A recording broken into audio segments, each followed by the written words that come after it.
വിദ്യാഭ്യാസം കരുത്ത് നൽകുന്നു. ഇതിനൊരു വലിയ ഉദാഹരണം നമ്മുടെ മുൻ രാഷ്ട്രപതി ഡോക്ടർ APJ അബ്ദുൽ കലാമാണ്.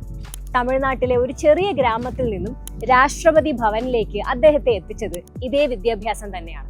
നമ്മൾ നേടുന്ന അറിവും സ്വാതന്ത്ര്യവും നമുക്ക് മാത്രം സ്വന്തമല്ല, അത് നമ്മുടെ രാജ്യത്തിനും ലോകത്തിനും പ്രയോജനപ്പെടും. നിങ്ങൾക്ക് 96 വയസ്സാവുമ്പോൾ നിങ്ങൾ എന്ത് ചെയ്യും? എന്തായാലും സ്കൂളിൽ പോയി പഠിക്കില്ല അല്ലേ? എന്നാൽ അങ്ങനെ ചെയ്തൊരാൾ കേരളത്തിലുണ്ട്, കാർത്യായനി മുത്തശ്ശി. കാർത്യായനി മുത്തശ്ശിക്ക് ചെറുപ്പത്തിൽ പഠിക്കാൻ സാധിച്ചില്ല. എന്നാൽ ഒരിക്കലും പ്രായം പഠനത്തിനൊരു തടസ്സമല്ല എന്ന് തെളിയിച്ചുകൊണ്ട് 96-ാം വയസ്സിൽ പരീക്ഷ എഴുതി പാസ്സായി.